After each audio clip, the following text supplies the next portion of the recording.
Welcome to Congregation Ahavas Achim. My name is Roy Ginsberg, and I am the president of this synagogue. I would like to express my deep gratitude to the Anti-Semitism Committee.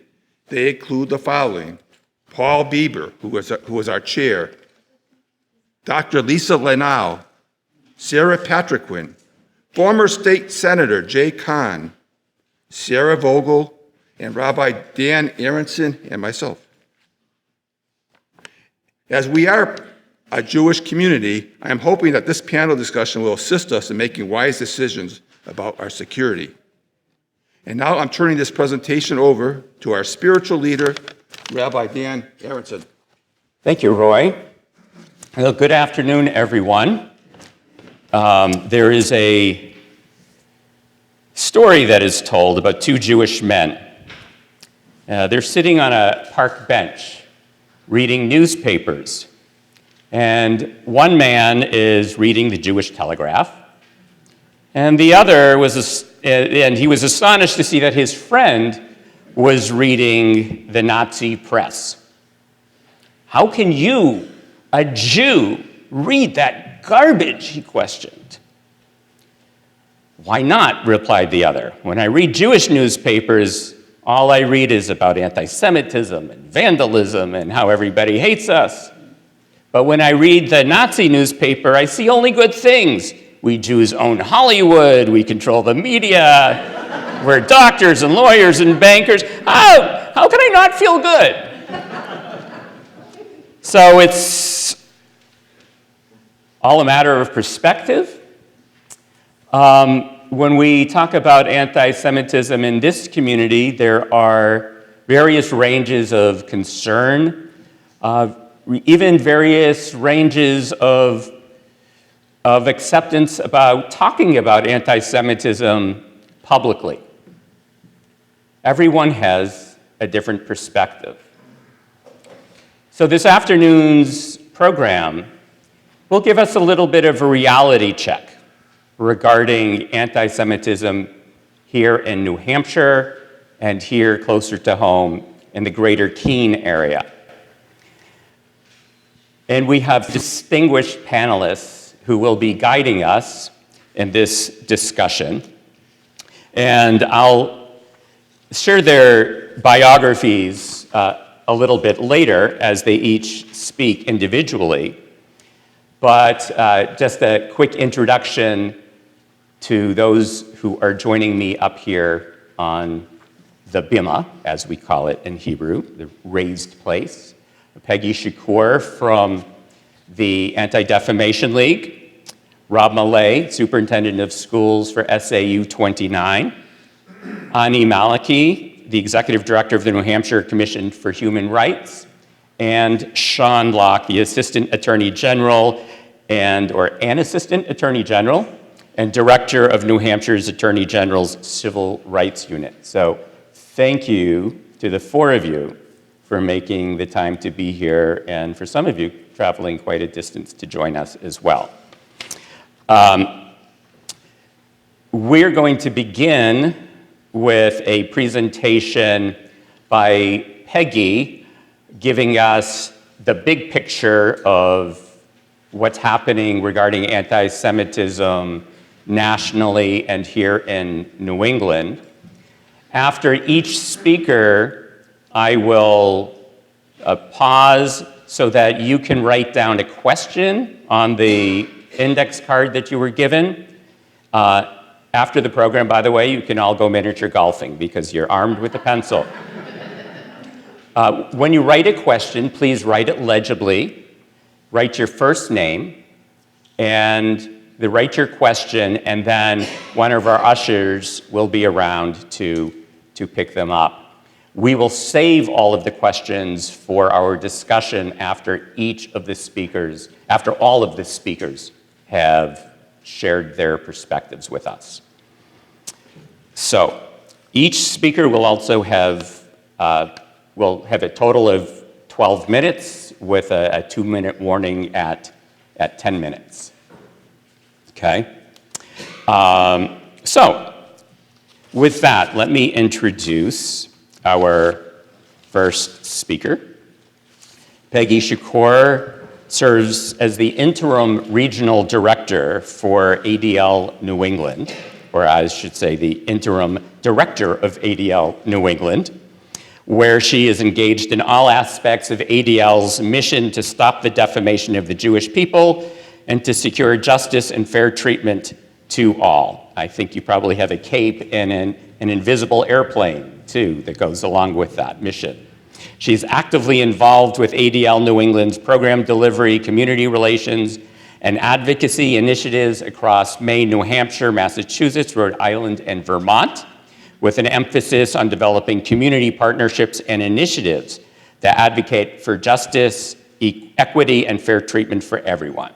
She also leads incident response, staff development, board engagement, strategic planning, and community-based efforts in our collective fight against hate and anti-Semitism. Peggy joined ADL in October 2019 following a career as a corporate lawyer, including serving as chief legal officer of a global software and services company. She's actively involved with ADL New England's advocacy, community outreach and partnerships, board engagement, strategic planning, and education efforts in our collective fight against hate and anti-Semitism. Please welcome Peggy Shukur.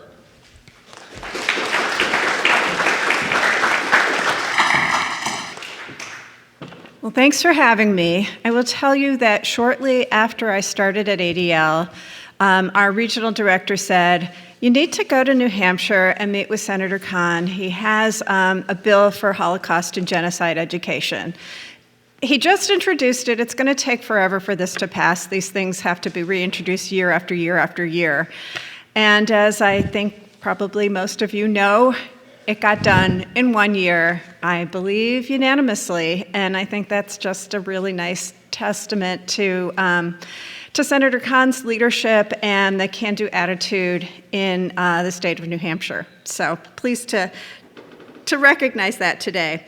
I'm going to speak really quickly just to kind of go through sort of the lay of the land, the state of hate, which is kind of the world I live in, and get some understanding really of what we've been seeing. And I'm going to start actually with this slide. This is sort of an overview of what we've seen in the past 3-4 months in the United States. Top left-hand corner, that's Los Angeles. That's the synagogue that two men who were shot at following engaging in prayer at that synagogue. That's where they had been praying. They were dressed in with a yarmulke, so they were identifiable as being Jewish. And fortunately, law enforcement caught the perpetrator, someone who harbored a lot of anti-Semitic beliefs. But that is data point number one. Bottom left, that's not your average barbecue. This is bratwurst, artfully or inartfully arranged in the shape of swastikas that was grilling across from a Chabad center in Florida a few months ago. Very intentional. Top right-hand corner, this was during the February 25th National Day of Hate. A group that I think Sean's going to talk about, or one related to it, gathered at the Daytona Speedway with signs like "Henry Ford was right." Bottom right, freeway overpass in Los Angeles, not unlike what we're seeing in New England. So there are a lot of things happening nationally, and a lot happening in New England, where there's been a surge in our annual audit of anti-Semitic activities. Swastikas continue to be found in schools and public places. Those of you familiar with the rash of both racist and anti-Semitic slurs painted onto buildings in Portsmouth know what I'm talking about. So just so that for purposes of our conversation today, we have kind of a common understanding, I'm going to share with you how ADL looks at defining anti-Semitism. We talk about it not so much as one person harboring a negative view about Jewish people vis-a-vis a personal relationship, but a whole marginalization or oppression of a people who are Jewish or perceived to be Jewish and it's grounded in stereotypes, myths, and disinformation about the Jewish people, Judaism, Zionism, and Israel. It's embedded in our society, meaning no one's immune. And it can manifest consciously or unconsciously, and that's where we often, in this conversation, talk about overcoming this view, well, I didn't know this was anti-Semitic. I didn't know that was a trope or a slur. I didn't mean any harm, and instead focusing on the impact that those statements have on somebody who has to hear it. So I'm going to just quickly highlight some of the most typical tropes or myths. There's power, there's greed, Jews control the media, Jews control, as the rabbi said, sort of everything. Jews control the weather. Jews are money hungry. Jews created COVID to profit off the vaccines. Jews are dirty, so they spread COVID. You kind of get the point I'm making. There are a lot of myths and stereotypes that are embedded in anti-Semitism.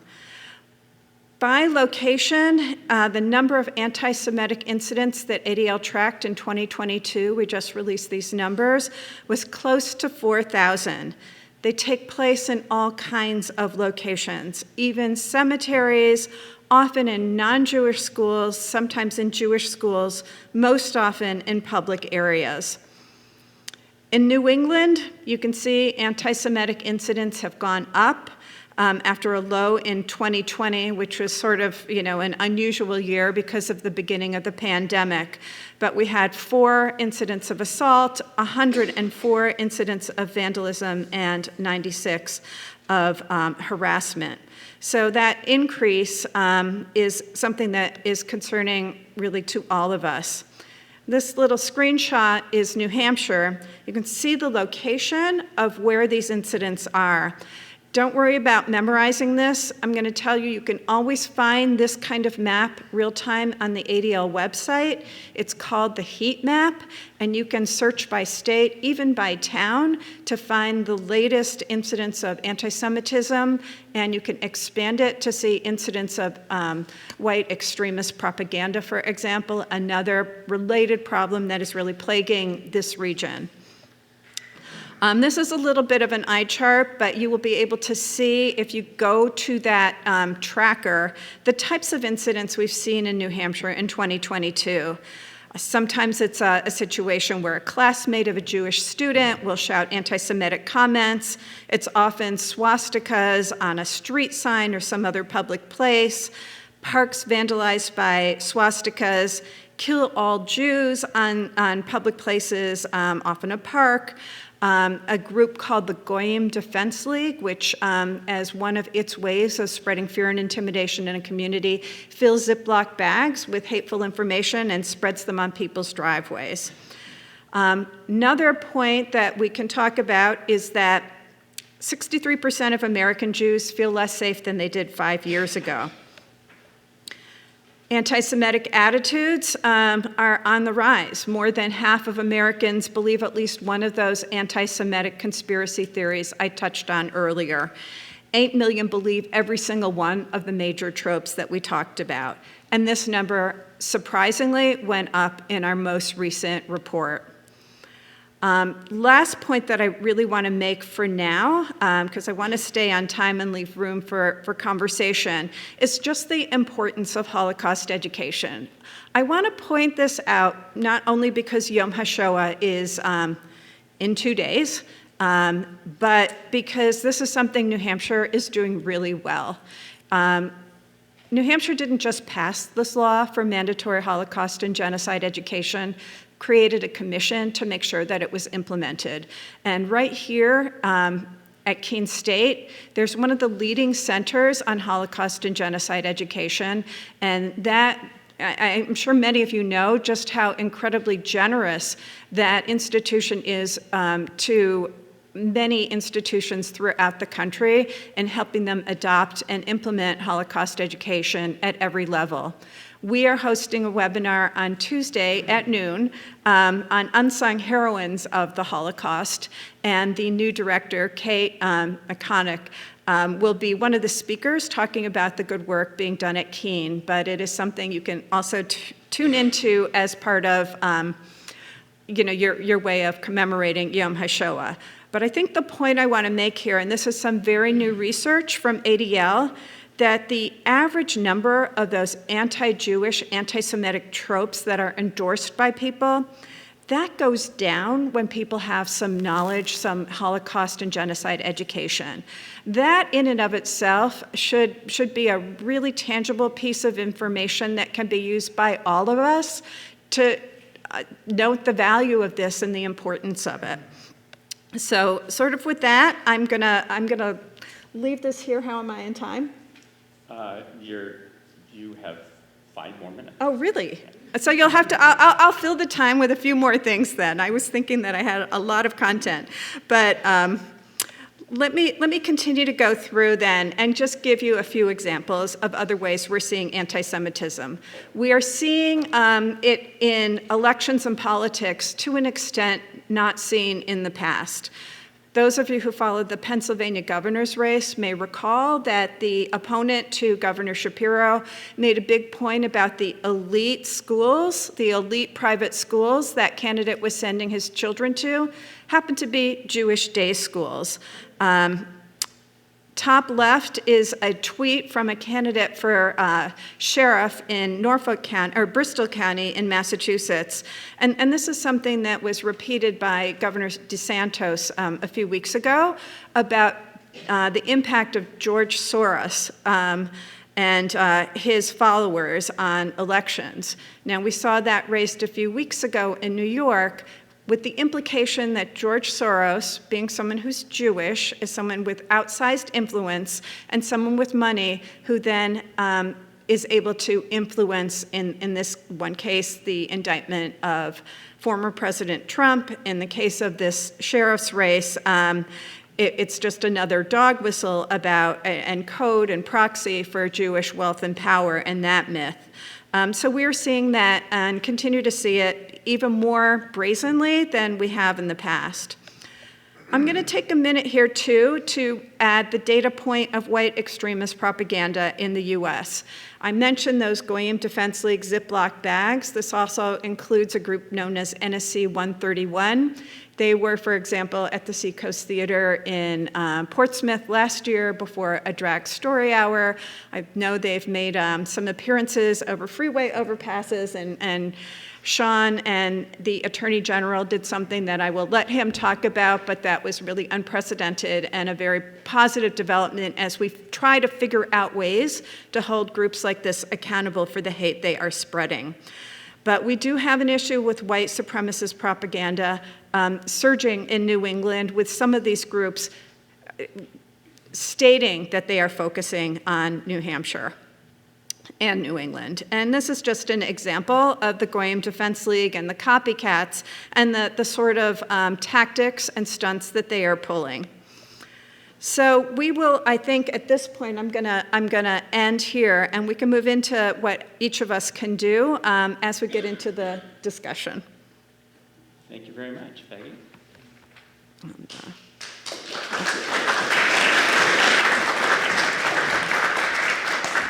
Thank you, Peggy, for giving us that broad overview of what's happening from the audit. 35 years ago, I was an intern at the ADL in New England and would be the one who would field those calls, people who saw swastikas on park benches or who were being harassed by workers. And it was a great experience, a sad experience, but it's a great office.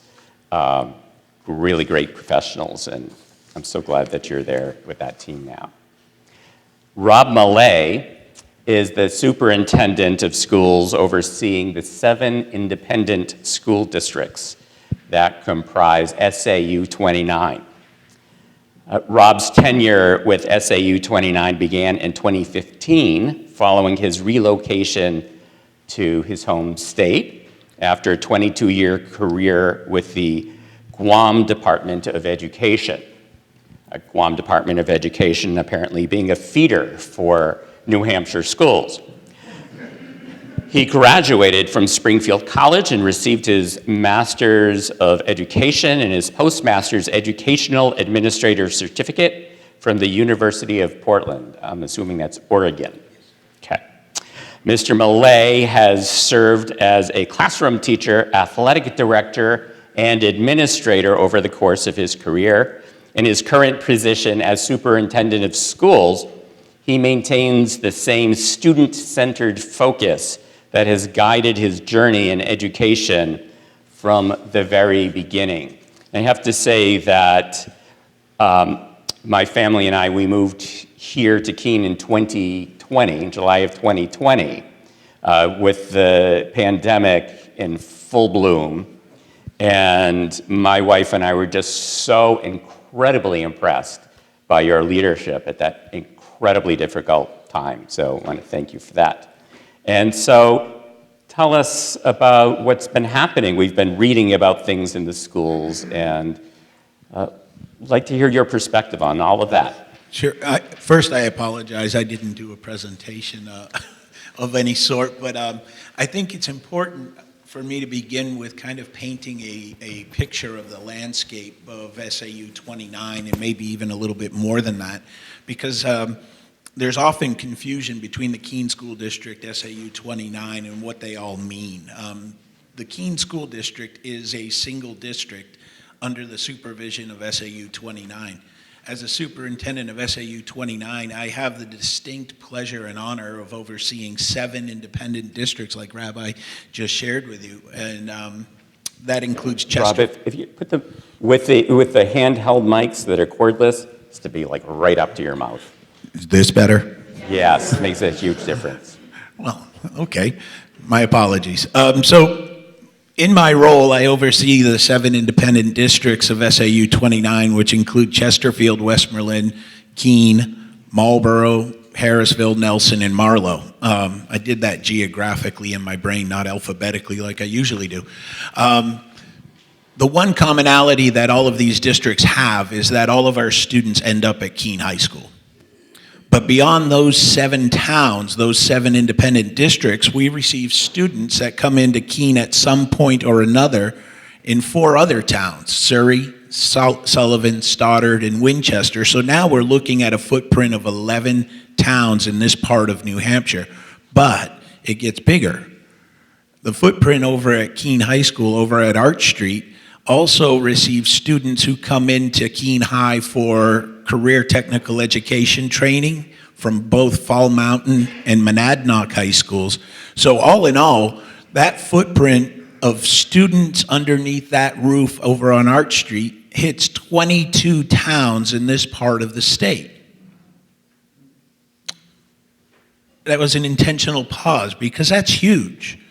And I haven't even started to begin to do the analysis of where all of our staff come from, but I would venture a guess at 50 towns, and we touch 3 states: New Hampshire, Massachusetts, Vermont, all in the building over on Arch Street. So that being said, there are a lot of values in the communities that our folks walk into the building with that we are not embedding when they come into the school that we see happen in our schools. Does that make sense?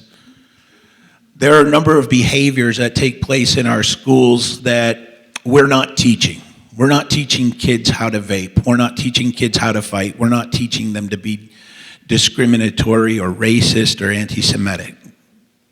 But it's happening in our schools. And I can't say that it's not happening because it is.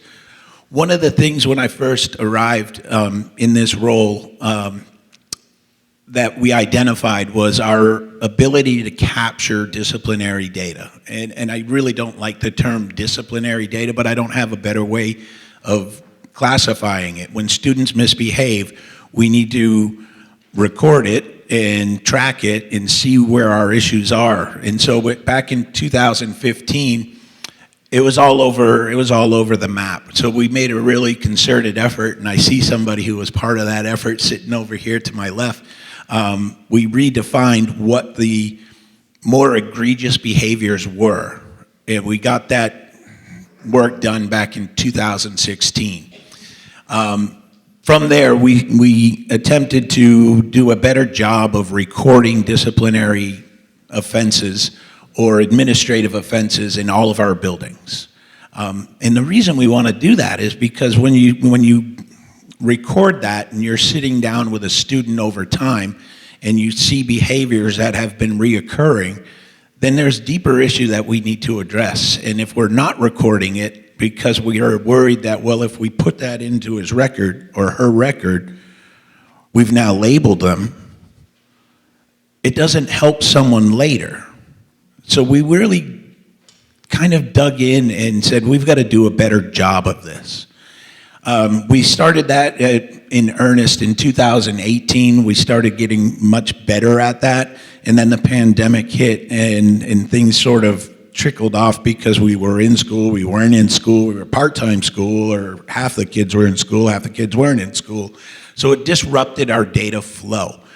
One of the things that did become apparent, and I ran the discipline numbers over time from 2015 to now, just for the beginning months of the school year, meaning September until the end of January is the data that I collected, were how our specific offenses were either going up or going down. And one of the things that really jumped out was a categorization that we have in our discipline logging system called hate speech and racism. For many years, we would have one, maybe two, at the most three offenses happening between September and January, and we just knew that couldn't be correct. This year, I think we've done a much better job of capturing that, and we've seen a significant increase. Whether it's an increase in behavior or just a better job of recognizing it, I can't answer that yet. We'll try to figure that out as we continue forward, but we're seeing an increase in offenses that would fall in the category of hate speech and or racism.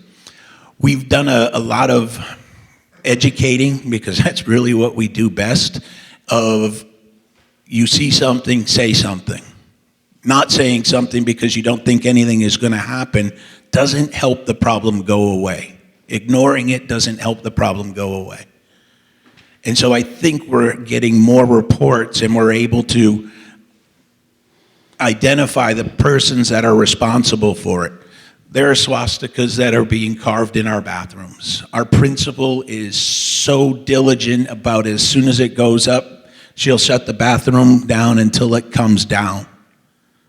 She's on the phone to maintenance. They're coming over with grinders to get it off the metal door so that it does not stay up. Because we want kids to feel safe. We want them to come to school to learn. We want kids to respect one another. So, back in November, I had a group of parents that reached out and said, hey, we've got to be able to do some more.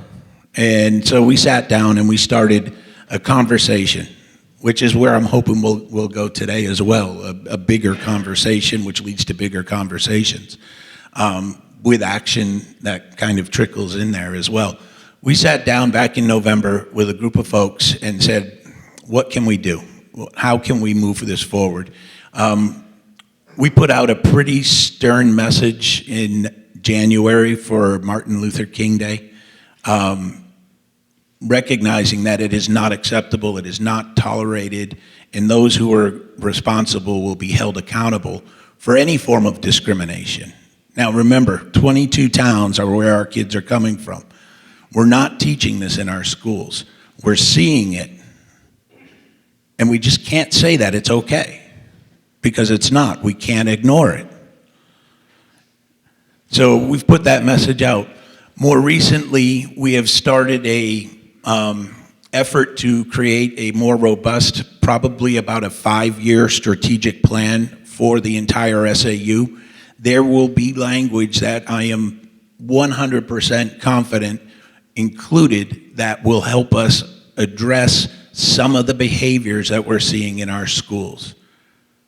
because what we do best is educate.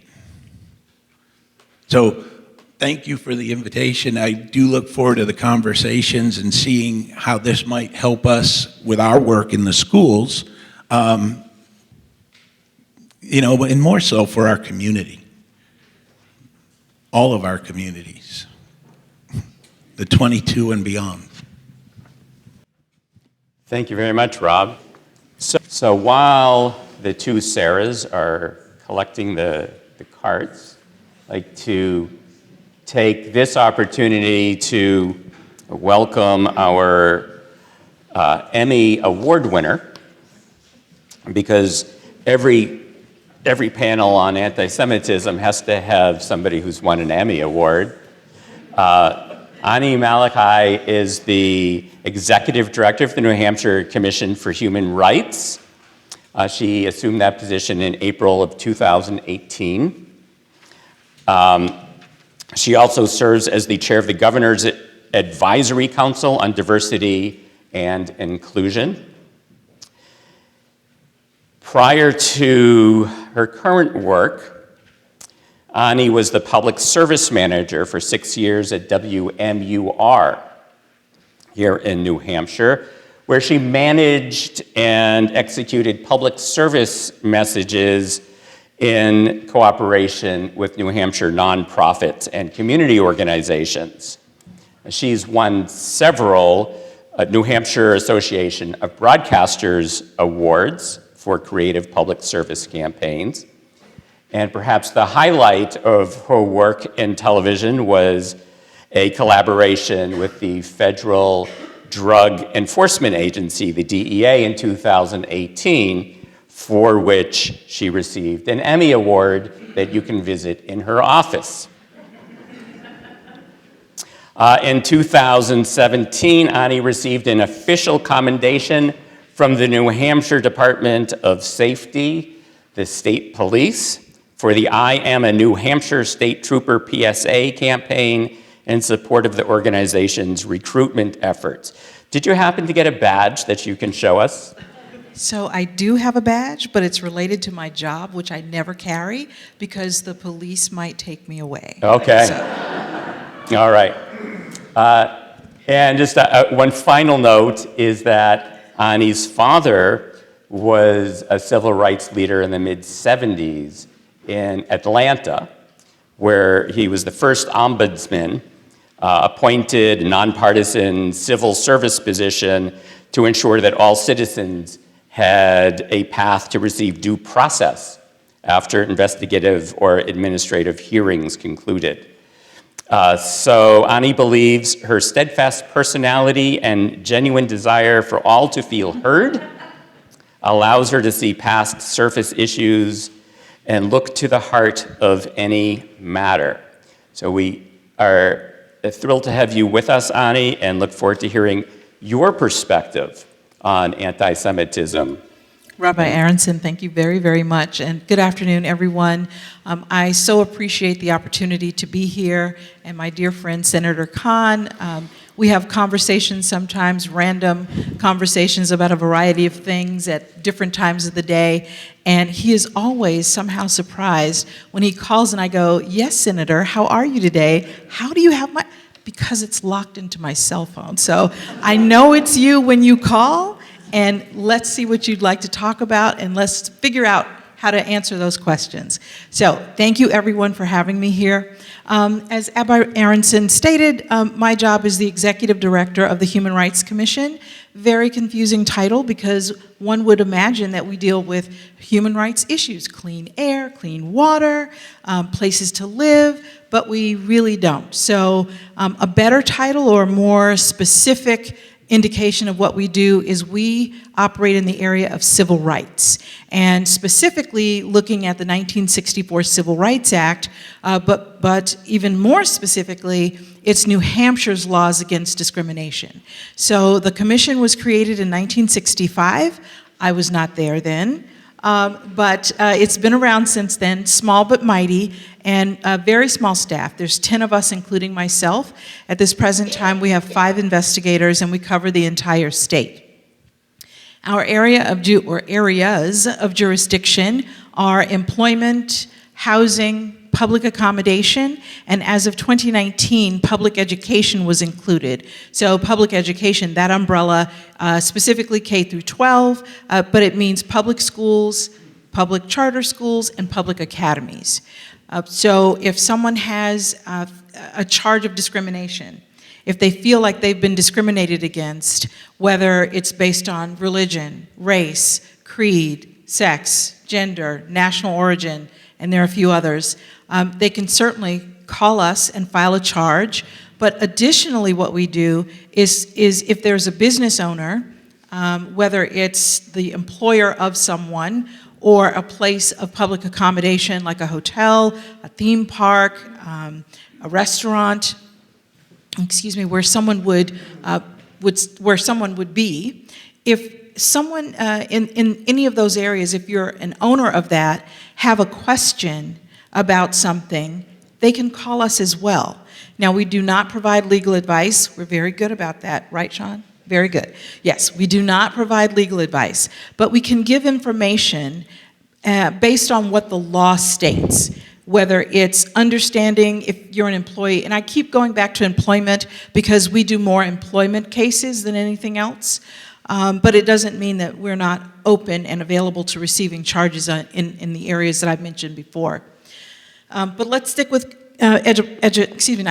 stick with employment because I'll, by default, continue to go back to that, so I don't want anyone to get confused. So if you're a business owner and you have questions about what your responsibilities are, we're happy to let you know what New Hampshire's laws against discrimination state. We cannot tell you that you should or should not do something. We will refer you immediately to your own counsel, but we can tell you what the law states. If you're an employee and you have questions because you think your place of business may not be dealing with you in a non-discriminatory manner, again, you're welcome to call us. We do not provide legal advice, but we can advise you on what the law states are your rights. With that said, we also provide trainings, and part of our statute is outreach, education, and training. And I will be the first to admit we are woefully understaffed to provide that, but we do the best that we can. And I certainly make myself available to come and speak to folks if it's panel discussions, keynote speeches, et cetera, just to talk about what we do so that people understand. Somehow that message is getting across because people continue to file charges. So that's good and bad, right? It's great that they know how to find us. It's bad that they have to. If I can work myself out of a job, fantastic. I'll figure out how to travel the world and have other people pay for it. But until then, this is where I am and this is what I'm doing. One of the things that I think is important to mention for us at the Commission, primarily, we see very few religious charges, and I'm not certain, to Superintendent Malay's point, in terms of data collection, I'm not really certain if it's because people don't know where we are or that there are not as many. I'm not certain. But if I had to hazard a guess, and I'm usually a little sheepish about doing that, I would guess that people just don't know we're here, which is why I try to go out to places and speak. And it's one of those things you should never do. I did it one day because I was looking for something and I Googled myself and I was immediately like, what is happening here? There's so many little things. So people are finding us more and more, which is great because then they feel like they have a way to at least get information, if not find resolution on a grievance of some sort. So that's important for people to be able to take something full circle, hopefully. And it doesn't always mean that what you consider a discriminatory act is something that is legally discriminatory. Unfortunately, we don't cover bullying, which tends to be what some of these situations turn out to be more so than anything else. And so sometimes there's some assistance, but not really that we can give, and we're happy to refer people to other places.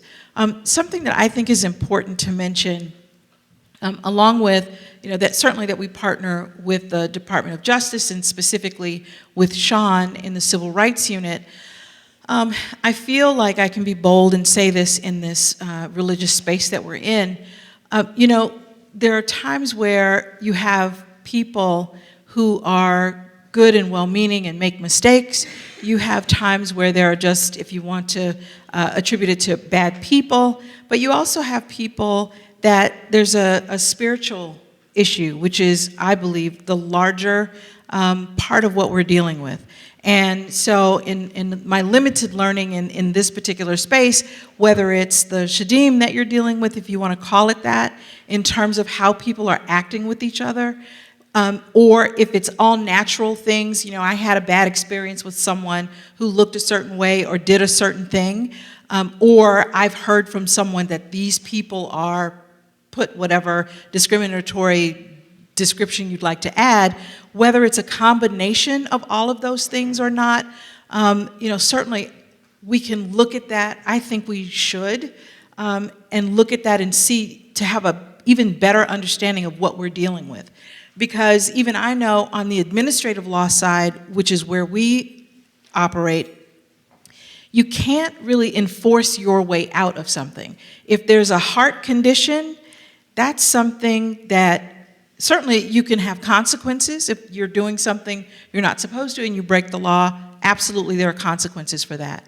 However, and I think conversations like this are important, when people start to understand what is really at stake, what they are actually doing, that knowledge does help and lead to sometimes, hopefully, a heart change, which then changes that whole man-spirit portion of all of it. So for me, although that is not technically a part of what I do consider those things because we're one complete being and we're made of a whole bunch of things.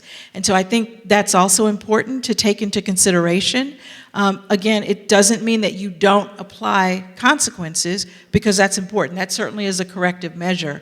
But if there's a way through conversation, if there's a way that I have an opportunity to just meet someone or be on a panel or give a speech or say something that may help someone to connect some dots, then that too is something that can make a change and helps in our everyday life and how we go about what we do. So I believe that all of those things are important.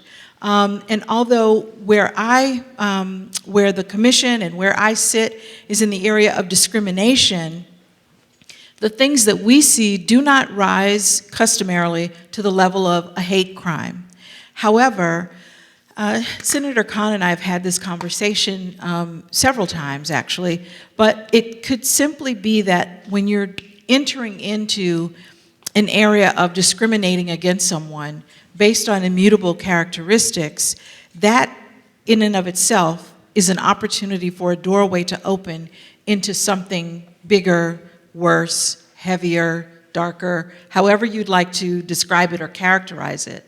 And so it is important to do training and to have these communications and to talk about these things, to stop it where it is so that something doesn't go further and raise to the level of having to involve law enforcement or the Department of Justice or the FBI even.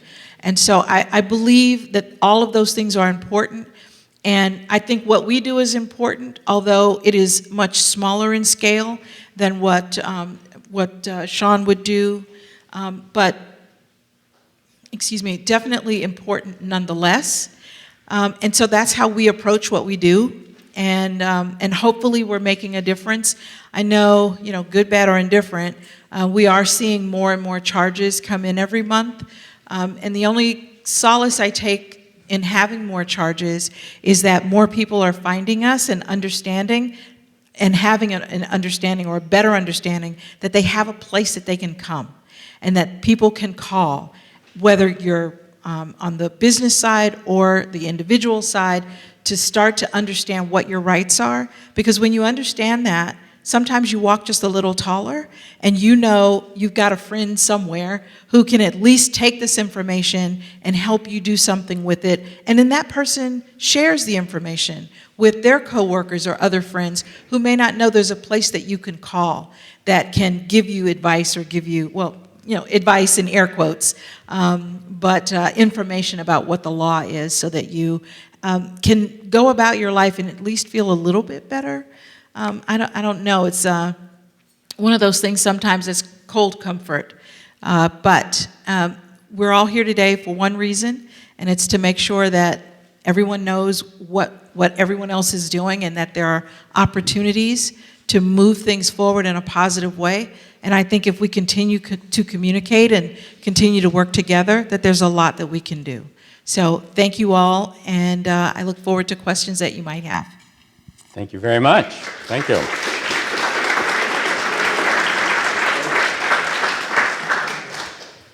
Sean Locke, sitting to my right, is an Assistant Attorney General and Director of the New Hampshire Attorney General's Civil Rights Unit. The Civil Rights Unit enforces the state's Civil Rights Act, which prohibits bias-motivated actual or threatened uses of force. The Civil Rights Unit also works with the New Hampshire Commission for Human Rights to enforce state and federal anti-discrimination laws. And Sean has directed the Civil Rights Unit for now 3.5 years. Before directing the Civil Rights Unit, Sean spent 4.5 years in the Attorney General's office as a prosecutor, working in state and federal courts at the trial and appellate levels. He served as a law clerk for Senior Associate Justice Gary Hicks of the New Hampshire Supreme Court, and served as a legal fellow working on housing discrimination claims at the Disabilities Law Center in Boston. Sean has written, edited, and updated legal texts that provide guidance on several areas of law, including housing discrimination, criminal law, and the state's Hate Crime Enhancement and Civil Rights Act. He's also presented on civil rights, hate crimes, criminal investigation, appellate advocacy, and criminal law in New Hampshire. Sean is a proud graduate of Tufts University and holds his law degree from the BU School of Law. Also a New Hampshire native, and Sean is committed to making New Hampshire a better place for all of us. Welcome, Sean. Thank you, Rabbi. All right, let's go with this one. Thank you, Rabbi. Yeah. I'll kind of give a quick overview of, I'll break this into 4 parts. So first, I'll give an overview of what the Civil Rights Act is, what it does, the different statutes we deal with, the laws that we enforce. I'll kind of transition from there to talk a little bit about, because one of the areas we deal with a lot, one of those gray areas is threats. What makes something a threat that we can act on versus something that might be what I call threatening, in the sense of the person receiving whatever happened feels threatened by it, but it is not something that allows for government action because it's protected speech under the First Amendment. And then I will talk a little bit about what to do. If you feel like you have been targeted, whether it's by a threat, a criminal act, a Civil Rights Act violation, what do you do when that happens? And last, if there is time left, I'll talk a little bit about some recent cases we brought, but I'm sure many of those will come up in the questions. So if I don't get to that, I'm sure you'll all bring it up for me. One thing I will kind of as a disclaimer, when talking about specific cases and investigations, I am limited to what's already kind of publicly known, so I can't get into a lot of detail about things that aren't in the public kind of sphere already, but I will answer what I can when we talk about that.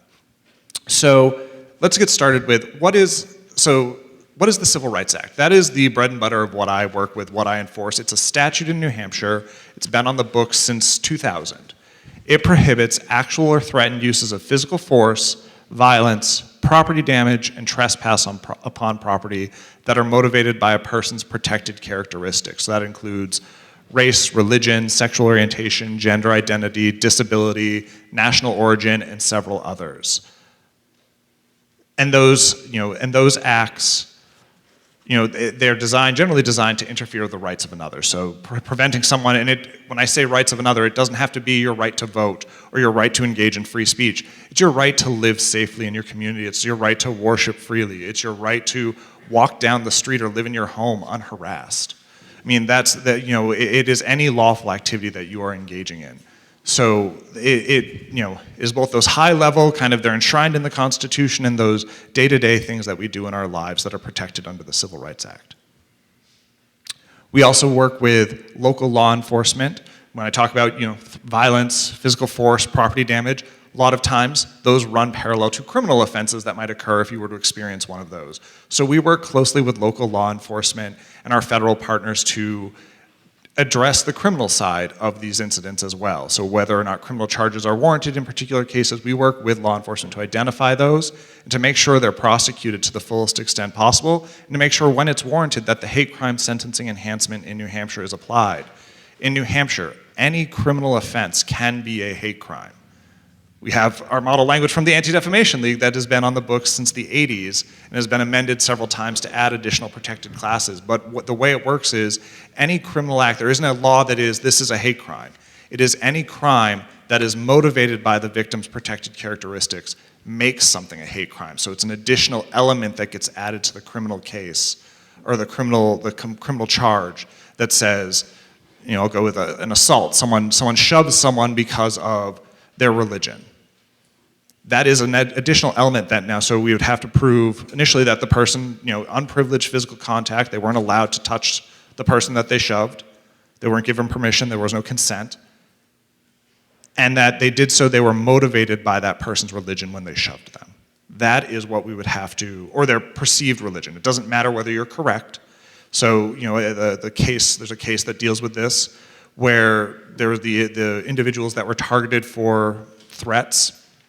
The person who threatened them, the defendant in that case, was believed they were Jewish. They were not. That didn't matter. The New Hampshire Supreme Court said that doesn't matter. It doesn't matter that the defendant or the suspect is right. What matters is he was motivated because of what he believed about the people he targeted. And so that comes up a lot in religion, sexual orientation, gender identity cases. And so we, work to make sure that when those incidents happen, they get charged appropriately, that enhancement can be applied when appropriate. Going along with that, a lot of interaction with law enforcement.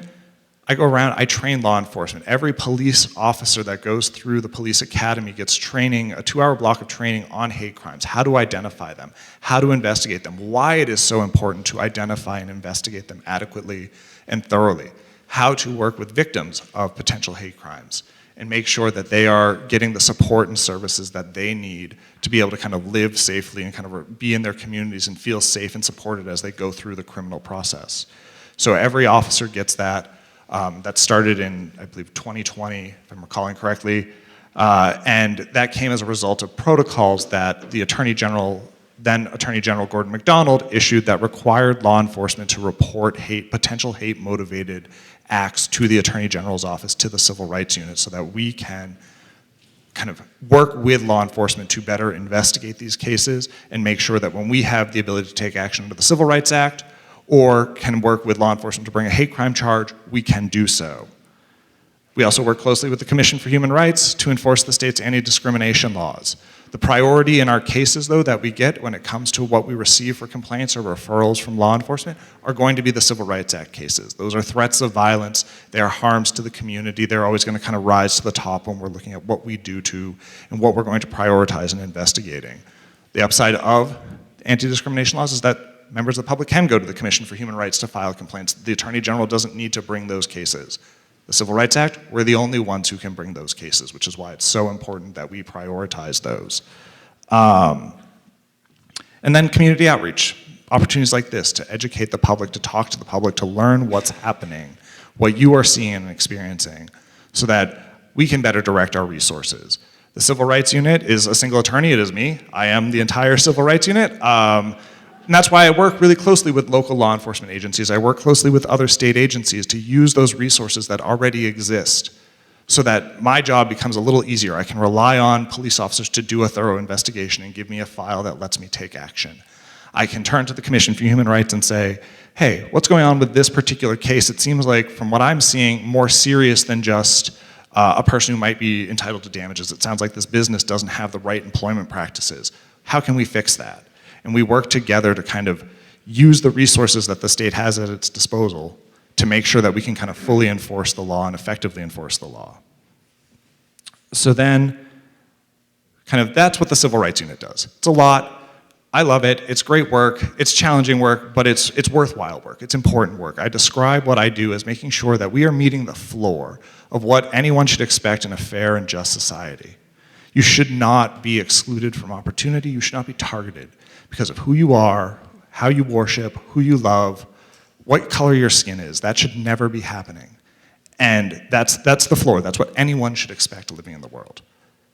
Things beyond that, when we start talking about principles of equity, inclusion, that gets more into kind of how do we want to live as a society. That's policy. That's what we should be striving for. We should be meeting the floor so we can look to those principles instead of still trying to fight just to make sure everyone has the right to kind of live freely and safely in their communities. So, Civil Rights Unit. I want to talk just a little bit about threats, because that is a large part of what I deal with in the complaints we receive, the referrals we receive, is kind of allegations of threatened conduct. I'll start by saying as a caveat, nothing I say here, please, if you feel like you have been threatened by someone, please report it to law enforcement, please report it to the Civil Rights Unit. A lot of these determinations depend so much on small details and small facts that might make something a threat that we can act on versus not. I would never encourage someone to kind of decide that for yourself, and I'd rather have the conversation 1,000 times that says, we can't act on this, but now I know about it, so this is good for me to know, than to not learn about something and have something terrible happen as a result. But there's a US Supreme Court case called Black v. Virginia. And that case involved a statute in Virginia that prohibited public displays of a burning cross. It was a consolidation of, I think it was actually 3, but basically 2 separate criminal cases that were consolidated and appealed to from the Virginia Supreme Court to the United States Supreme Court. Because the instructions, the rules of how that statute was applied meant that any public display of a burning cross was essentially per se intimidating. So you could presume that it was designed to intimidate those who saw the burning cross. The United States Supreme Court, and so in one of those cases, the cross that was being burned in that context, it was a KKK rally. It was in a public field. It was a large field, but they were invited to be on the property. They were allowed to be there, and they burned the cross, but it was within view of the public roadways. And so they were charged with violating the statute and convicted and appealed. The other case, or 2 cases, but the other fact scenario that came before the Supreme Court was 2 individuals who burned a cross on the lawn of a black family who had been calling the police to report they'd been firing guns kind of out in their yard, and so they'd called the police to complain about that conduct, and as a result, these individuals burned a cross on their front lawn to drive them out of their home. So the US Supreme Court said, you cannot presume a threat based on just the First Amendment activity. You have to have more evidence than just the burning cross to say this is a threatening act. And so in the case of the KKK rally, they reversed the Virginia Supreme Court and they said you can't prosecute someone for that. But you can for burning the cross on the person's lawn with the goal to intimidate them and drive them out of their home. So that's the distinction we often have to kind of look for when we're dealing with threats. Is it is there enough to show that there was an intention to intimidate, an intention to threaten this person with some sort of unlawful harm as a result of the conduct that is alleged to have been threatening? And it's a difficult line at times, which is why a lot of details may make a difference. The past history this person has, either with the person who they have targeted, the community they have targeted, that may inform whether or not their conduct is threatening. Whether or not, especially when we're in the world of online behavior, whether or not that person lives in the community. I mean, there's a difference between this person living next door to you versus they live halfway around the world and are never going to see you or interact with you or your community ever. And so sometimes that can make a huge difference in terms of whether or not something is a threat or not. But all of those details, we need to gather those as part of an investigation to kind of make that determination of whether or not we can take action. And that's why, again, it comes down to what I'm about to talk about next. What to do if you feel like you have been targeted by a hate-motivated act or targeted by discrimination. The first thing I will say, if you feel like your life or your property or your home or your family is not safe, call 911. 911 should always be the first call if you feel like you are unsafe. They are local law enforcement are the ones empowered and trained to intervene in those dangerous situations. They're the only ones who have the power to kind of put hands on someone and remove them from a situation. I can't do that. Ahni can't do that, so your local police department can do that. So 911 should be the first call. From there, they should be following our protocols and reporting that information to me, but there's no harm in you yourself, when you're at a place where you feel safe and you can make that call, reaching out to my office, reaching out to me. We have complaint forms you can file online, you can print them, email them, you can give us a call, you can send me an email. There are so many ways to contact me, and I will make sure you all know that. If not, before you leave today, in some follow-up, you all know how to reach me to report incidents that may occur in your community. And from there, I have connections we partner with the FBI, the U.S. Attorney's Office, local law enforcement, and state police where necessary to investigate these offenses and to make sure that wherever action can be taken, we take it. There's no wrong door, is what we would say. If you call me, the FBI is going to learn about it. If you call local law enforcement, I'm going to learn about it. That's the way it should work. We have that communication across all lines of government. And I don't know how I'm doing for time here. Yeah, winding down. All right, so I will kind of wrap up there. I will kind of note we have brought some, and we'll talk about this a little bit, but recently brought some cases targeting anti-Semitic and kind of neo-Nazi related activity, including a case we filed at the beginning of this year against NSC 131, which is a hate group that has been operating in the New England region for several years at this point. And I'm sure there will be questions about that. And like I said, I'll discuss what I can. One thing, I guess, before I conclude is, on that vein, is transparency and not ignoring the problem. And so when we have referrals made to us, when we have complaints made to us, we try to be as transparent as possible as we take action. We make sure the public knows when we do take action. I just kind of throw in the caveat, because some of the incidents that kind of are highlighted, and anti-Semitic incidents or any sort of hate-motivated incident, may involve juveniles. And where cases do involve juveniles, that limits our ability to disclose information. So sometimes it seems like, oh, well, this never got solved, no one does anything about this. It may be that the person who did it was 14 or 15, and so you're never gonna know who did it. It's never gonna get revealed that way. But know that that complaint has come in. If it's been made to law enforcement, it's been investigated and it's being redressed. We don't ignore these complaints. That is the message from the Attorney General on down to every local law enforcement agency is, these are serious offenses. They should be treated like felony level offenses in investigations and handled as such. Thank you.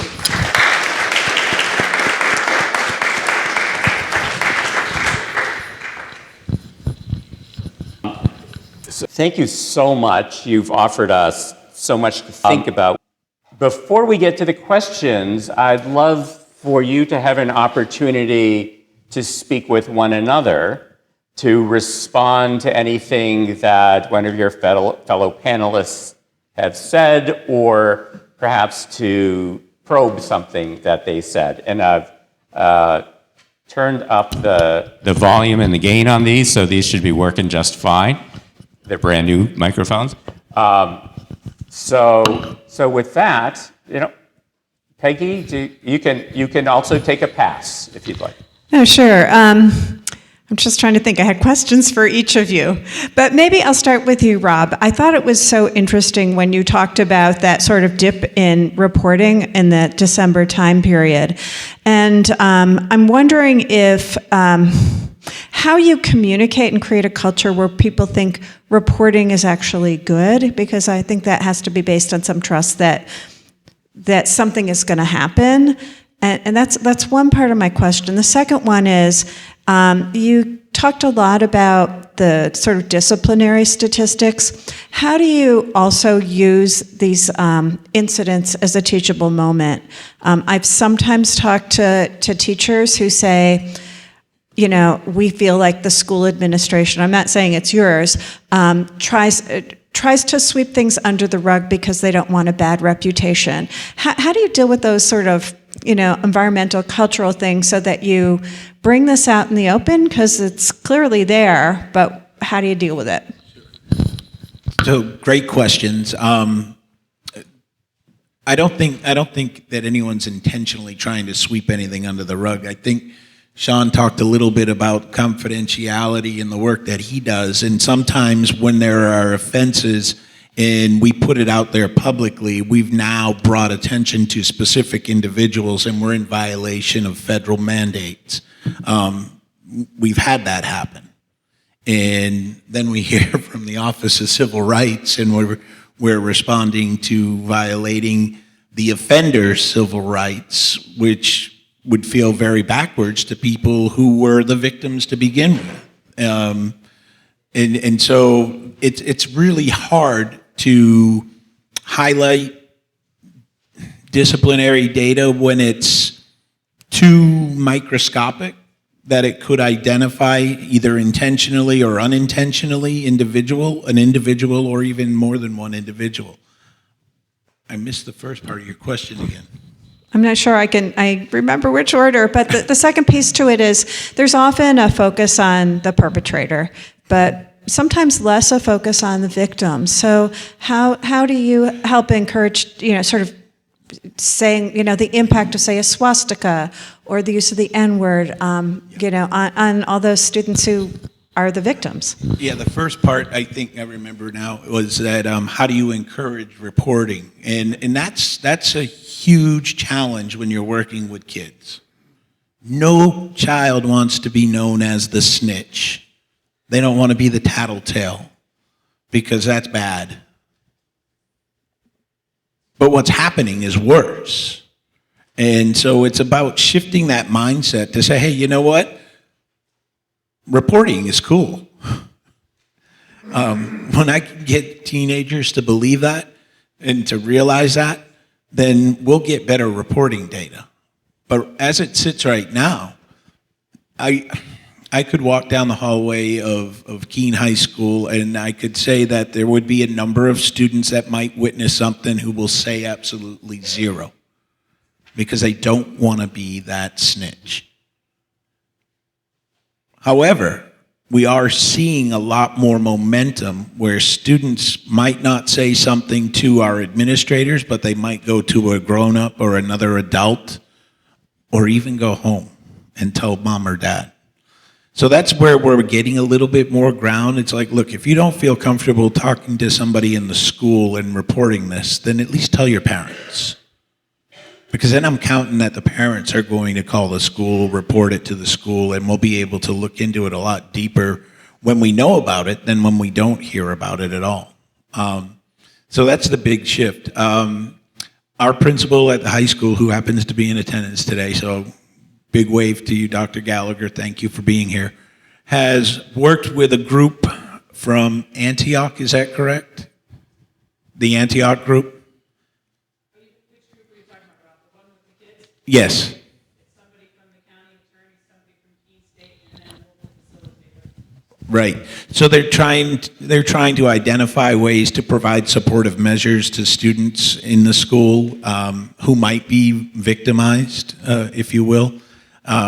Looking at ways that they can be more proactive with how do you report and who do you report to, trying to triangulate all of the conversations that come with the discriminatory behaviors that we're seeing. So it's not where we want it to be, but it's moving.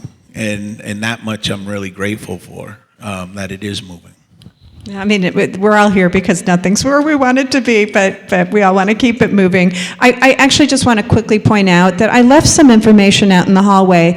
There's a link to something that's called a Guide for Responding to Incidents of Hate and Bias in Schools. And that is a good thing to put in the hands of your schools, because it not only has, communication plans, but it has sort of lesson plans on each of the most common symbols of hate and bias that we tend to see in schools. So it might be a useful guide for your community. If I may add to Please. that, to answer Peggy's question, and you jumped right in there. I was remiss in not stating that the Governor's Advisory Council on Diversity and Inclusion did create a bias incident handbook, toolkit, we should call it. It is released. It is on the Department of Education's website. It is on the Diversity and Inclusion Council's website. And it is also on the New Hampshire School Safety Task Force.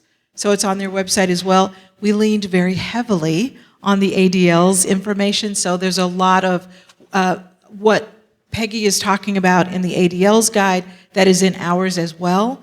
But there's also information on helping teachers, administrators to look at both sides of it. So yes, there's the person or the community or the classroom that have been victimized by this action, but then to also look at the person who perpetrated the incident and having a little compassion there, but really wanting to help understand what motivated them to do whatever it was that they did, and looking at the entire situation and not just animus towards the perpetrator and only help for the victim. Everyone has been victimized by it, so there's a way to look at all of that. So again, we relied very heavily on the ADL guide, but there are some things that are a little different. So I would invite you to look at that yourselves, and it's a tool for schools to use. And we're still figuring out how to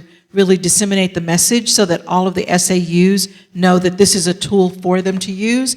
And to answer your question, and I'll jump in for you, Rob, part of it, which we put into the document that we created, is really working school by school to create its own school culture, so that within that culture, regardless of what your personal culture is, there's an identity that you can find within the school culture which could assist in prevention, which is what we want, right? We want these things to be prevented.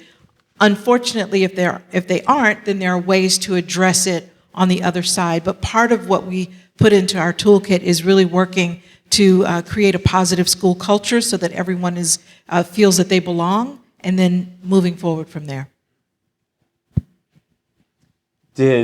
Sean, did you have a question that you wanted to pose to any of the other? I mean, Sean, you're right here. I'm looking at Rob. Rob. No, not necessarily a question, but an observation. I think, Ahni, you were talking a little bit about bullying earlier and when you were speaking, and it's interesting to me in the state of New Hampshire where bullying is found in the the statute. It's only found in the education chapters. So that leads me to believe that it's not a criminal offense, and that it's something that was created and said, all right, here's a problem, bullying's a problem, we're going to put it in the chapters on education, so schools, you need to go deal with that. And it did not necessarily come with a whole lot of, I wasn't here when that was enacted, but it did not necessarily come with a lot of support, guidance, or direction, but it was serious enough to become codified, but interesting that it was only codified in the chapters on education, because, and Sean, you can tell me I'm full of beans if you want to, but I just haven't seen where that becomes criminal unless there is another criminal act that goes with it. And the reason I bring up bullying is I was speaking of our data as it related to hate and racism, hate speech and racism. I believe that's where a lot of our administrators dropped stuff into a category that was labeled bullying, and not being more specific about it being either hate speech or racism. And so I think that that has a large part of why our data looks more inflated now than it had been in the previous years leading up to now. I think it was easier to say, well, you know what, you were acting this way, that's bullying. But realistically, I think there was probably more to that conversation that wasn't captured when it was recorded in our discipline data. Sean or Ahni, do you want to speak to this idea of bullying as an offense beyond the beyond schools and education?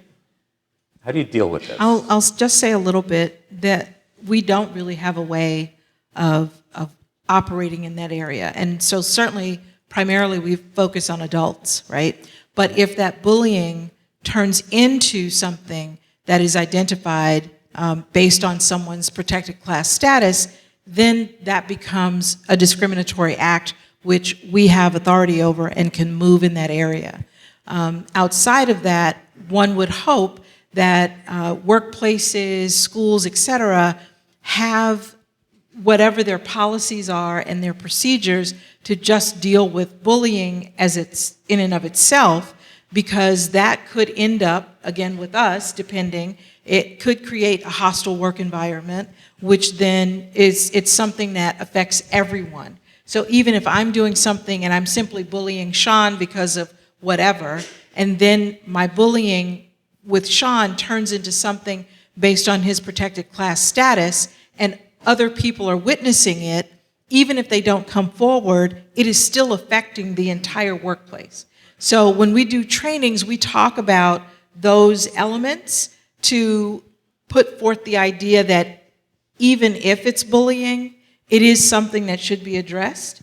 And the suggestion would be that businesses, and again, we focus more on businesses, but that they would have policies and procedures and ways to create opportunities for people to work better together if there are grievances or issues, that they would be taken care of at that lower level. And I hate even saying it that way because, bullying is awful, but at that level, prior to it becoming something that's more discriminatory or jumping into Sean's area. Sean, do you want, this is working. All right. You do have to keep it close to your mouth.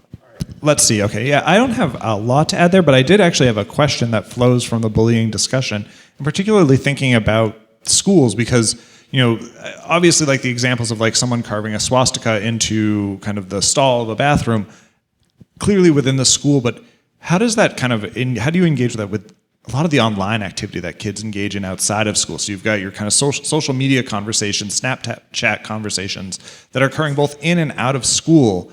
How does the sphere of influence of the school over kind of regulating that conduct and protecting the students who may be the targets of that online behavior how does the school balance that while also recognizing that some of this may have nothing to do with the school at all?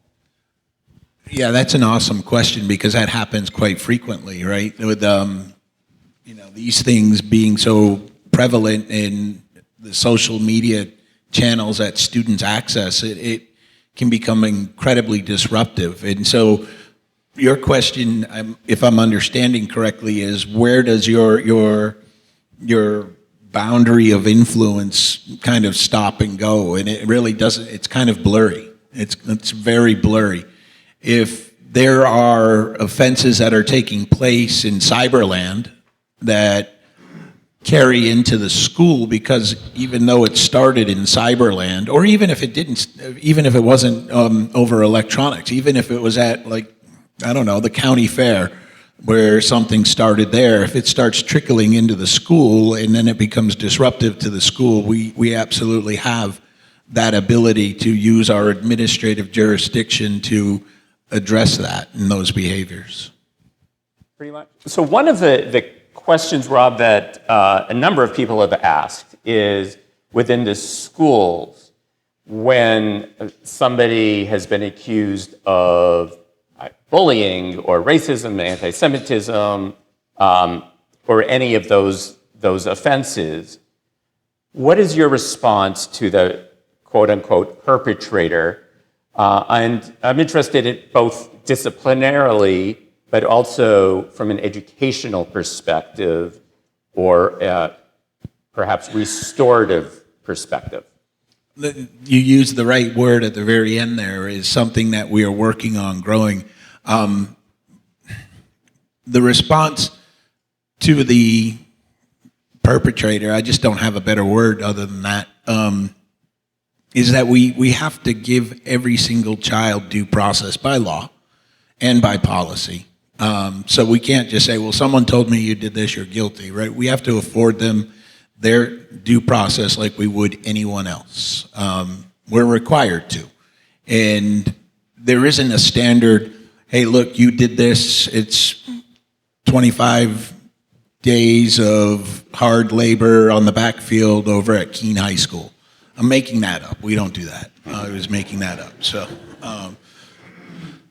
but my point is that we don't have a standard consequence, and we kind of model that similar to what we see in our court system, right? And courts have a little bit of leeway with what consequences are. I get that everybody wants to see zero tolerance. Hey, look, you did this, you get that. And this type of offense is so bad in my personal book, you should be kicked out of school, no questions asked. And we hear that a lot from folks who are upset about what they experienced or what they witnessed or what they heard. So there isn't really a standard, hey, look, you did this, that means you get this consequence. Consequences can range from anything from detention to in-school suspension to out-of-school suspension. I hope I'm not violating anyone's privacy rights. I've had students come in as recent as this past week for expulsion hearings, and that's the most extreme. When you get expelled from a public school, you are expelled from all public schools, including charter schools and academies, public academies. So we have a range of consequences.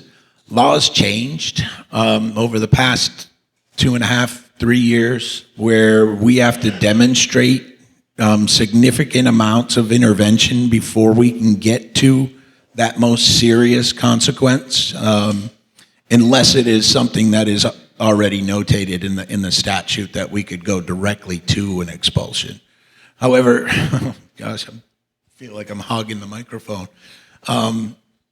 However, we do know, we saw the experience that took place in the 80s with zero tolerance, where somebody messed up, they were kicked out of school.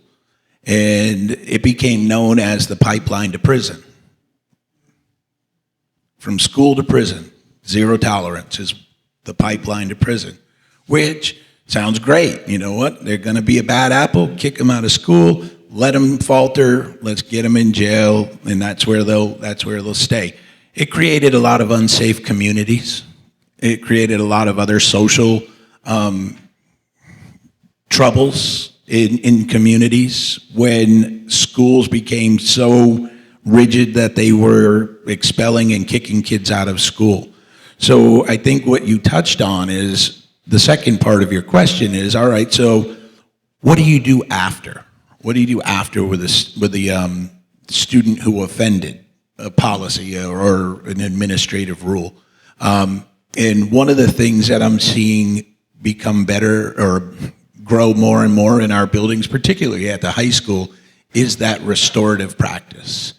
How to make amends with who you may have offended, how to make amends with yourself for what you've done,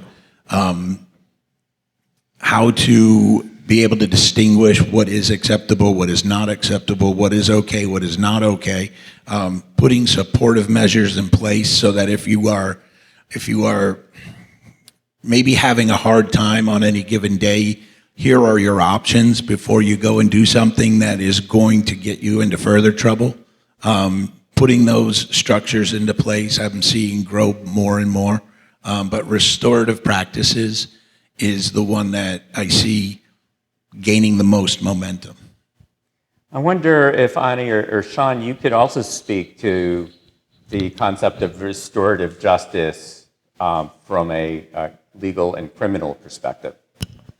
So in our sense, I mean, restorative justice is something that is becoming kind of more common and popular in the criminal law. It's still something that is kind of being developed because it can be, especially when you're talking about criminal level offenses where there may be acts of violence committed against someone that could lead to long-term trauma, injury, things of that nature. Restorative justice can be much more complicated and fraught and much more involved. So they're not kind of as, I think, endemic as they are in kind of the school setting and other settings. But one thing, and certainly in what we look at, particularly when dealing with people who are of high school age or college age, and looking at Civil Rights Act violations, because one of the things I forgot to mention with the Civil Rights Act is its real drive is to prevent future harm. So it is someone has committed a Civil Rights Act violation and they get told that you can't contact the victim, you can't go to the place where you committed this offense, you can't, if it's a business, you can't contact the owners or its staff. Stay away from there, and if you commit future Civil Rights Act violations against either that business or that person or anyone else, then we start looking at kind of escalating it to criminal consequences. But in what we have looked at, in doing this and in cases involving, people who are 16, 17, 18, 19, 20 years old, is using some of that authority to kind of go to like a growth mindset. So how do you take this where what we have is a restraining order and a civil penalty and encouraging something that helps someone do better? Because you have someone who's 17 who may, certainly did something terrible, they violated someone's civil rights.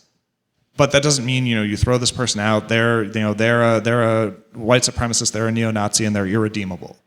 It may just be that they need to learn and understand why what they did was so harmful, why that was unacceptable conduct to engage in, and why that's led to this consequence. And so one of the things we've looked at is, how do you give back to your community?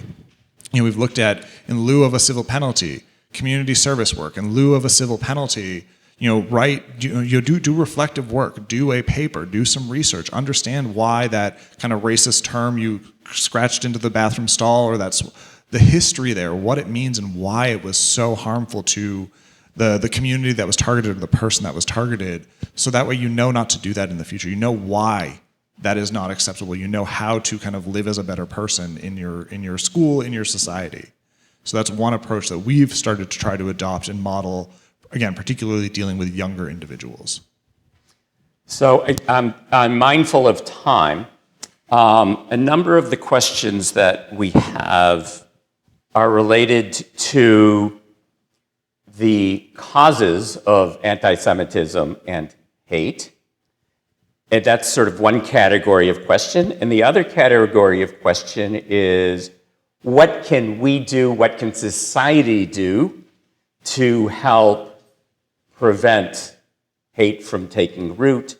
What can we do to help make our society just less filled with hate in the first place? So let's speak about that first part. What are you seeing about what is driving, in particular, anti-Semitism? Well, I'll start here. There are, so many factors. There's the normalization of anti-Semitism and hate really in everyday conversation, in the political sphere, in, just about everywhere you turn. And it's not really limited to anti-Semitism.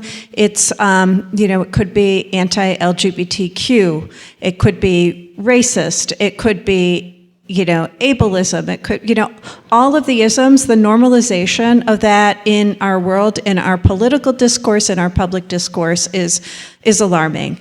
It's very pervasive online, not just for kids, but in all these crazy channels that are out there. And what that does is it emboldens people then to act on their hate. They say it, they act on it, sometimes in violent ways. We're also seeing, an increased number of extremist groups that are gathering, many of whom have targeted New England for their particular brand of extremism.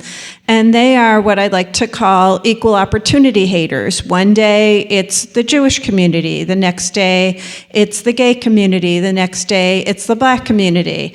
And sometimes they take great joy in trying to pit one community against another. But that is happening with increasing frequency as well, much more out in the open than ever before. And there's then that conundrum that Sean was talking about. Much of this is protected activity. I mean, we have a First Amendment in this country. There are limits to what even, a fabulous attorney general can do in trying to hold these groups accountable for the harm that they cause when they spew their hate in a community. But I guess my message here is that we don't always have to look just to law enforcement for a response. We have to look at ourselves as a community to stand up and be its own force, to speak out and call it out when we see it.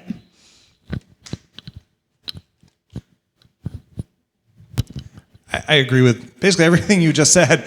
But I would add into this too, though, when it comes to dealing with specific groups and actors, the way I think of the best approach is, it's almost like you're talking past them, because they want to engage with you. They want you to argue with them online. They want that counter demonstration and kind of someone screaming and yelling at them so they can video record you, post it on their, Telegram, Gab, whatever profile it is, and say, look at this crazy, this is what we're fighting against. We're the victims, actually. And so feel bad for us, join our cause, support us as we fight to protect you, whoever that you is. Usually it's heterosexual white men. So that's who they're advocating. So I view it as like, talk past that person, have that, engage and, support your communities, support each other, but don't do it in a way that kind of directly engages with them. For individuals, I've talked to many who have received kind of direct outreach, not the right word, but that's what just popped into my head, but outreach from some of these groups and individuals. And my answer to them is always ignore it. There's nothing to be gained. You're not convincing this person. They're not changing their mind. Don't engage with them because it's just going to keep going. They're going to keep going back and forth with you. You're better off just ignoring it, like reporting it so law enforcement knows about it, in case action can be taken. But don't engage with that person. You're not gaining anything but pain and stress for yourself by doing that. Look again to your community. And one of the things, I talk to and in my own experience have seen and lived through this of kind of looking at when you are targeted because of who you are, that impulse to diminish that aspect of yourself, to kind of try to conceal it, to try to pass in your community so you don't get targeted again, that means they won. When you kind of diminish your light, diminish who you are, to avoid that, not that nobody wants conflict, nobody wants to be confronted, but you let them win when you do that. And so know that there are always more people out there who are going to support you because of who you are and stand beside you than there are going to be who try to stand in opposition to you.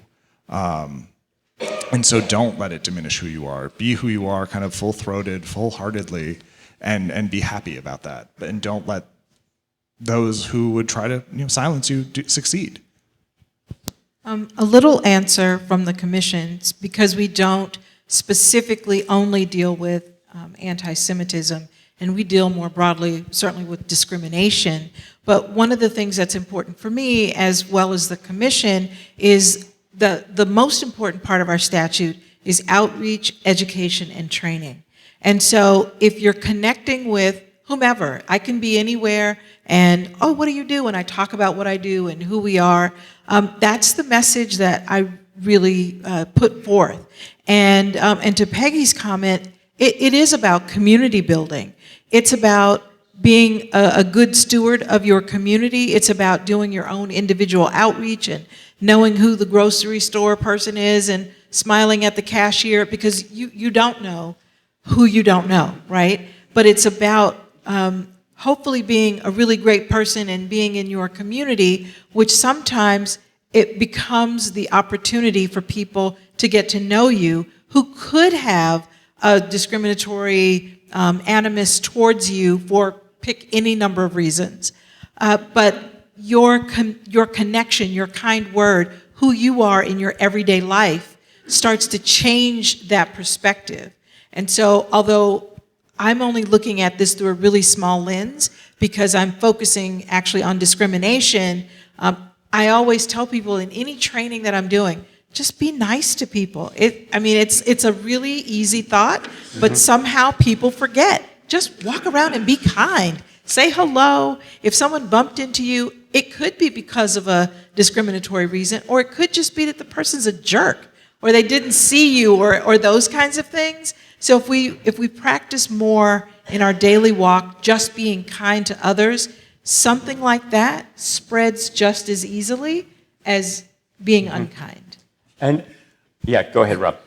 That's awesome. I live nearby, and our community is sort of limited to the folks who live there. And about 6 months ago, I just decided no matter when I'm going through my neighborhood, I'm just going to wave at everybody. And now I'm seeing them wave before I get to wave to them. It's really cool. It does catch on. You asked a really important question about what's causing this, and so my focus really is on student age, because that's where my work is. And if I look at the influence that students have now compared to the influences that students had when I was a student, they're very, very different. On television, we had the most controversial thing was the Brady Bunch. a mixed family, and then that was considered controversial. But you know how the Brady Bunch went, and you look at the influence that are on the media, on television today. It's very different than it was several years ago. The other influences that young people have that we were not subjected to include the internet and social media, the different music genres that have developed, movies. There are just so many different influences that are driving that. But I think the other part of it is just a sense of wanting to belong. Mm-hmm. And if they don't find that they fit into this clique, that clique, the other clique, or any clique, then they start to associate their absence from that identity to make everybody the bad person and go on attack. So I think if I'm looking at it through the lens of a student, things are really different for them now. And as they call us, the boomers, we've got to understand and identify those different influences and how we can help them navigate it better. Right. One of actually a couple of the questions deal with building common cause with other groups who are marginalized and oppressed. Part of our Human Rights Committee and part of the Monadnock Interfaith Project, both of which are dedicated to bringing people of different faiths and different cultures together through educational programs. We have an interfaith Seder on the 27th. In one of my discussions with parents about what was happening at the school,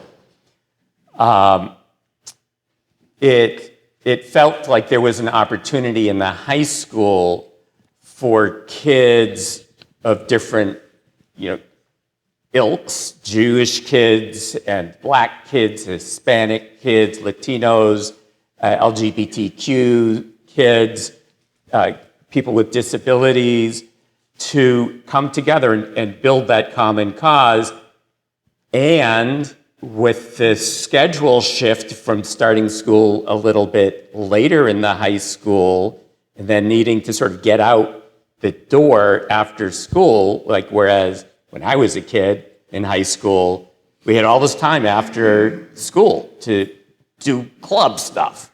There's not a lot of time now in school. So how do we build that common cause in the school? But also, I'm interested from your other perspectives, your thoughts on building common cause to help strengthen the communal ties that keep us all safe. So just real quick on the time shift, clubs and organizations weren't thriving before the time shift after school anyway. It was an effort that came from the community that went through a full year of vetting in the community with several opportunities to speak to it, and the decision was made by the school board to do that. There are times that can be utilized during the school day where there are non-instructional blocks that are available. And it's just a matter of finding how to best weave that into the regular school day operation. And I'm very confident in the administration at the high school. They've been dealing for the last 3 years with a global pandemic. So I think that being able to figure out how to provide those opportunities, whether it's during the regular school day, before school might be an option, as much as after school used to be perceived to be the best option. So I think that there are opportunities to allow students to express themselves with their interests. We've got over 120 different activities available for students at the high school through athletics, clubs, organizations, and I think that sense of involvement goes a long way. If I can jump in here. Yes, please. I really think it's about culture building. And so there's a variety of cultures, right? You have your at-home culture, your at-school culture, If you're working, your workplace culture, and if you're a 16-year-old or 15-year-old that's working, there's workplace culture. And then there's the culture writ large that we all have access to, whether it's television, internet, magazines, etc.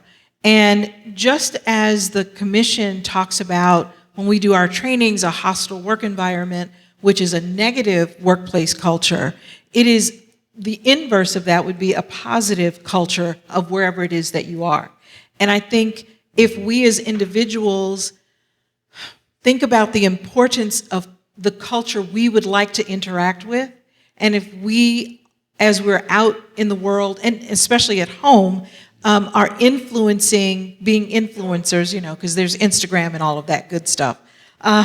If we are being influencers of positive culture, then, I understand it just feels like it'll be forever because it's basically one person at a time.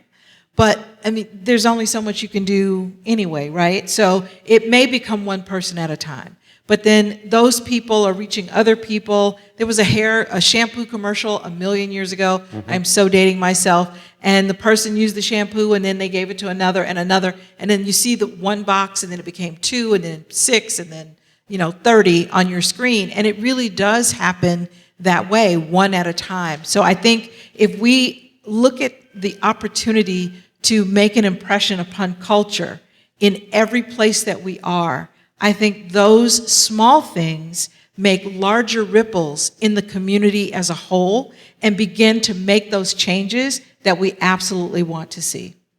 Be the change you want to see. Absolutely. That was a suave ad that actually it could hold for COVID too, right? And mask.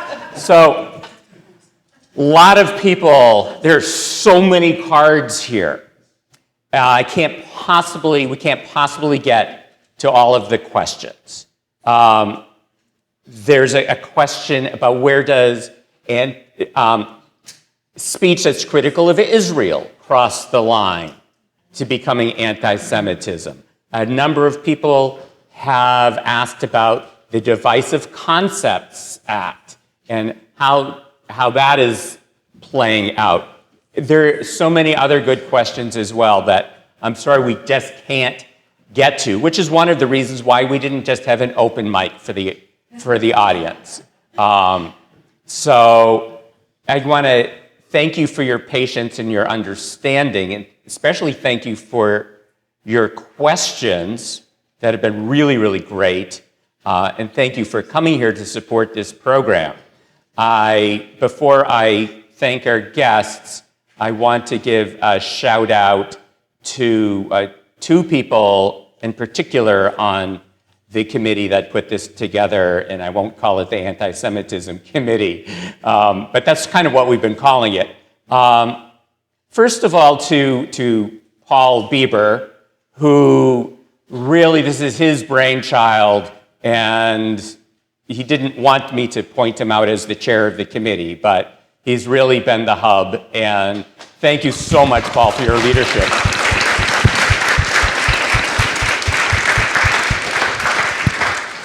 And the hub that sort of brings all of these folks together seems to be Jay Kahn. So thank you, Jay, for your work in bringing us all together. Thank you to everyone else on the committee, and to Eric Cohn, our custodian, his wife Lorraine, who made the building look so great for our program today. But a very special thanks to Peggy and Rob and Ahni and Sean for being here and sharing your perspectives with us today.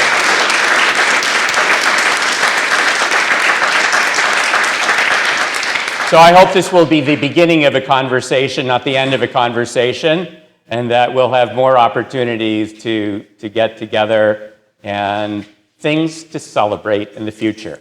So thank you very much for coming, and have a good rest of your afternoon.